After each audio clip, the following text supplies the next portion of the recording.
que estuvimos planteando nosotros aquí. Ahora bien, nos toca la parte de nosotros, esposos. A los esposos, del 25 al 32. ¿Sí? No es porque tengamos más versículos de que tenemos más responsabilidades. La realidad es que estas indicaciones, más allá de los versículos, lo importante es el contenido que está en cada uno de ellos. No importa la cantidad de versículos, sino los principios que están volcados dentro de esos versículos. Versículo 25. Para los maridos, esto es someternos unos a otros por reverencia a Cristo o en el temor de Dios. Para los maridos, eso significa: ame cada uno a su esposa tal como Cristo amó a la iglesia. Él entregó su vida por ella. Por la duda que no nos quede algo pendiente de decir, pero ¿cómo amó Cristo a la iglesia? Bueno, Pablo lo aclara. Él entregó su vida por ella a fin de hacerla santa y limpia al lavarle mediante la purificación de la palabra de Dios. Lo hizo para presentársela a sí mismo como una iglesia gloriosa, sin mancha, ni arruga, ni ningún otro defecto. Otra traducción: apartada del mal y perfecta, como un vestido sin una sola arruga, ni una sola mancha, ni nada parecido. Seguimos. Será en cambio santa e intachable o perfecta. De la misma manera, el marido debe amar a su esposa como ama a su propio cuerpo, pues un hombre que no ama a su esposa en realidad demuestra que un hombre que ama a su esposa en realidad demuestra que se ama a sí mismo. Nadie odia a su propio cuerpo, sino que lo alimenta y lo cuida, tal como Cristo lo hace con la iglesia. Versículo 30. Y nosotros somos miembros de su cuerpo, hablando de las esposas. Otra traducción, porque somos miembros de su cuerpo, de su carne y de sus huesos. Y acá está la justificación, versículo 31, Génesis 2:24. Como dicen las Escrituras, el hombre deja a su padre y a su madre, se une a su esposa y los dos se convierten en un solo cuerpo o en una sola persona. Esto es un gran misterio, pero ilustra la manera en que Cristo y la iglesia son uno. ¿Sí? Y seguimos, vamos a Colosenses, dijimos que era el pasaje similar, Colosenses 3:19. Maridos, amen cada uno a su esposa y nunca la trate con aspereza. ¿Sí? Le está agregando alguna cosita más a lo que estaba planteando antes. ¿Sí? Vamos a ver entonces, para nosotros los esposos, para los maridos, primero, amar a sus esposas, guiarlas y protegerlas. Versículos 21, 25 y 27. Como Cristo amó a la iglesia y se entregó a sí mismo. ¿Sí? A veces este amor, que es un amor sacrificial, que no guarda nada para sí, sino que lo da todo en beneficio de cada uno de nosotros, es el mismo tipo de amor que los esposos tenemos que tener hacia nuestras esposas. Segunda cosa, nutrirlas en la cosa de Cristo. ¿Sí? Versículo 29. Darle sustento y abrigo en forma constante. No es una cuestión momentánea solamente, sino en forma constante a lo largo de toda la vida. Tercera cosa, amarlas como a sí mismo, amarlas como a nosotros mismos. ¿Sí? Y eso nos lleva un poquitito a pensar con todas estas situaciones de violencia, de femicidios que hay.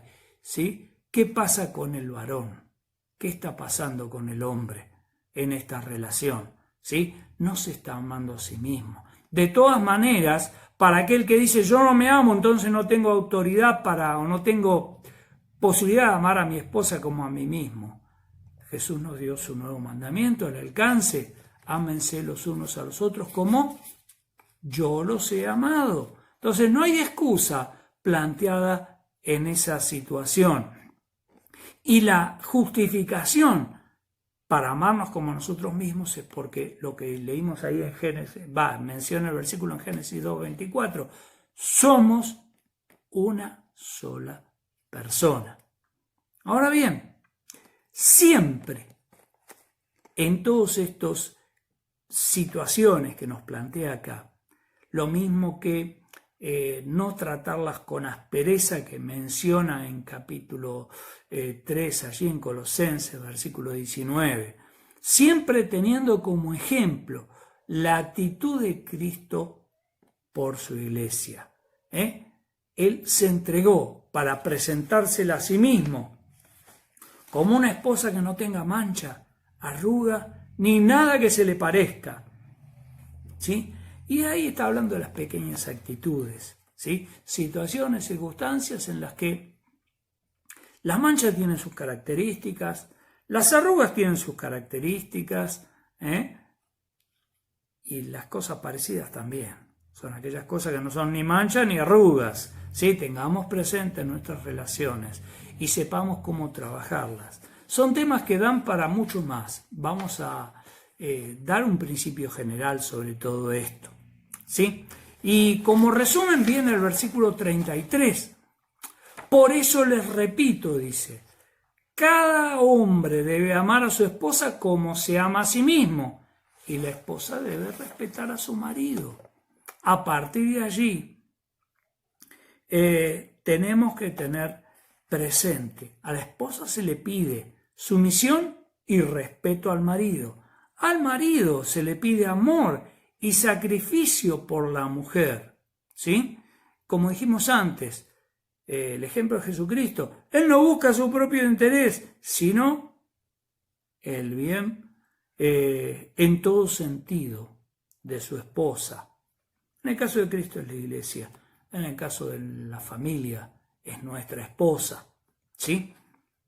Ahora bien, ahora viene el tema de los hijos. Y el término usado en hijos habla de progenie, es decir, habla de los descendientes, ¿sí? Varón o mujer, hijos e hijas, no se sientan excluidas, ¿sí? Versículo 6, capítulo 1. Hijos, ambos, obedezcan a sus padres porque ustedes pertenecen al Señor, pues esto es lo correcto. Otra traducción, obedezcan al Señor a sus padres porque esto es justo. Otra, obedezcan a sus padres como agrada al Señor. Versículo 2, honra a tu padre y a tu madre. Ese es el primer mandamiento que contiene una promesa. Si honras a tu padre y a tu madre, te irá bien y tendrás larga vida en la tierra. Se está refiriendo allí en Éxodo 20:12 y Deuteronomio 5:16. ¿Sí? Dijimos, los hijos son ambos y los padres son los progenitores, ambos progenitores, papá y mamá. ¿Sí? Y acá tenemos planteadas tres ideas. ¿Sí? Por un lado, el hecho, la obediencia a los padres, el modo, por respeto al Señor, y el motivo, porque es justo. Está mencionado allí en el mandamiento, que en el quinto mandamiento que está referido, con una promesa que es de prosperar en la vida y tener largos días o larga vida. Ahora bien, hicimos la aclaración anteriormente para los padres, diciendo que son ambos, pero acá el término que sigue y habla de los padres, habla de los varones, habla del papá. Y versículo 4.